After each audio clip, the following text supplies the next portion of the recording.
This morning, there's a new warning for parents and kids about energy drinks. Maybe you've seen Prime Energy on social media. You think of Prime, okay, so...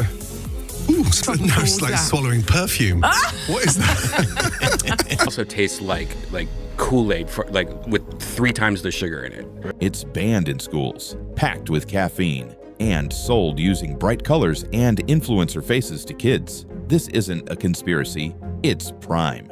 And it's finally getting exposed. From shady lawsuits to chemical controversies, this is the story of how Logan Paul's biggest brand may have scammed millions. Prime launched in 2022, co-founded by Logan Paul and KSI, backed by their massive online followings. It wasn't just a drink, it was a social media event. Within months, it sold out in major retailers. Kids lined up outside stores. Empty bottles were resold online. Influencers from Mr. Beast to UFC fighters pushed it daily. Endorsements from Erling Haaland and appearances in UFC corners made Prime look unstoppable. The branding was aggressive, colorful, bold, and aimed directly at Gen Z. Prime wasn't marketed like Gatorade or Body Armor. It skipped traditional advertising entirely. Instead, it relied solely on influencer hype and viral marketing. At its peak, Prime was valued in the billions. Some believed it could challenge Coca-Cola itself. Logan Paul even called it the fastest-growing beverage in history. Sales surged. Limited edition drops sold out in hours. Retailers couldn't keep up with demand. Logan's net worth soared past $150 million, fueled in large part by Prime. The strategy was simple: dominate shelf space, drive FOMO through hype, and ride the fame wave all the way to a billion-dollar buyout. And for a while, it worked. Despite the hype, Prime had a weak foundation. The product wasn't built on quality, it was built on celebrity. Most buyers weren't repeat customers. Curiosity drove early sales, not loyalty. Taste reviews were brutal. Critics described it as swallowing perfume and liquid medicine. Gordon Ramsay-level chefs dismissed it instantly. You think of Prime, okay, so... Ooh, no, it's like swallowing perfume. What is that? Prime lacked a real marketing strategy. No TV ads, no billboards, no national campaigns. Everything depended on Logan and KSI's YouTube content. There was no sports infrastructure behind it. No athletic partnerships outside influencer circles. No professional teams, no leagues. Just personality-driven sales. And that was the problem. Fame fades, viral attention dies. And when influencers stopped talking about Prime, so did everyone else.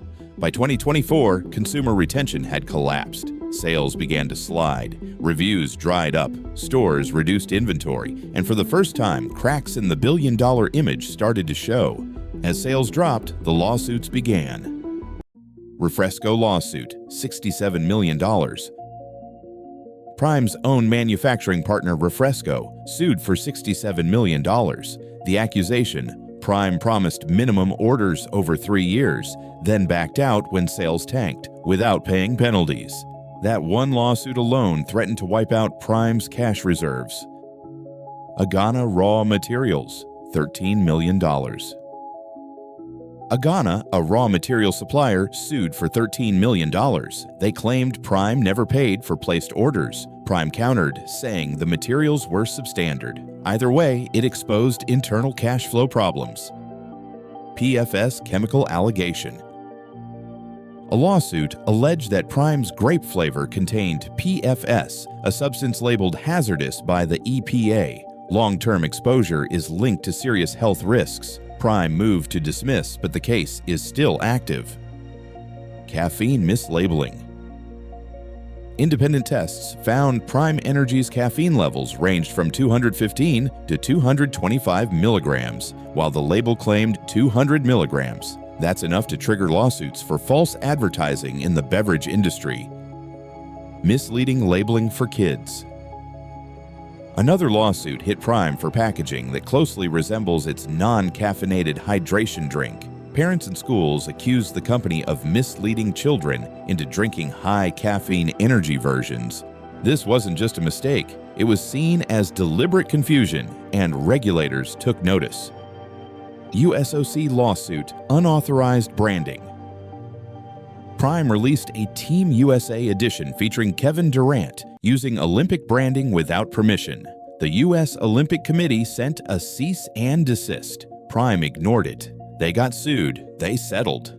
In less than 12 months, Prime faced millions in legal claims, product safety concerns, and brand damage that no influencer could cover. What started as a celebrity business move was now a legal firestorm, with more lawsuits lining up. By 2024, the numbers told the real story. In the UK, Prime's revenue dropped 70%, from £12.2 million to £3.2 million. Net profit? Just £31, not million. £31. In the US, sales fell by over 50% in the first half of 2024. Globally, Prime lost 92% of its revenue in under 2 years. The hype cycle was over. Retailers slashed orders. Walmart moved Prime to clearance bins.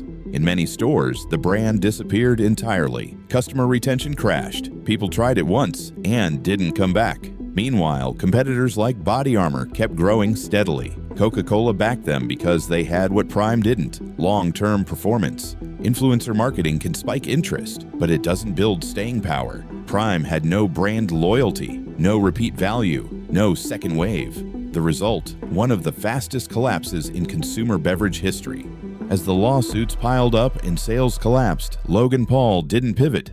He doubled down. Instead of addressing product issues, he launched an aggressive marketing campaign, mocking competitors and inflating Prime's image. He called Gatorade garbage, trashed Liquid IV, and claimed Prime was the healthiest option on the market. Meanwhile, health experts disagreed. Publicly, doctors warned against Prime for kids. Nutritionists called it glorified flavored water. Even ingredient comparisons were laughable. Prime had nearly identical electrolytes to its rivals, just more hype and less substance. Logan also used personal moments, like his wife's pregnancy, to push new Prime products. One launch was called Lunchly, marketed alongside baby updates. Critics called it tone deaf. Others called it desperate. Even as lawsuits alleged toxic ingredients, caffeine overdoses, and deceptive packaging, Logan kept praising Prime in YouTube videos, bragging about FDA regulation, NSF certification, and state-of-the-art facilities. But none of that changed the facts. Sales were tanking, lawsuits were stacking, public trust was gone, and Logan Paul was too busy playing the brand's mascot to face reality.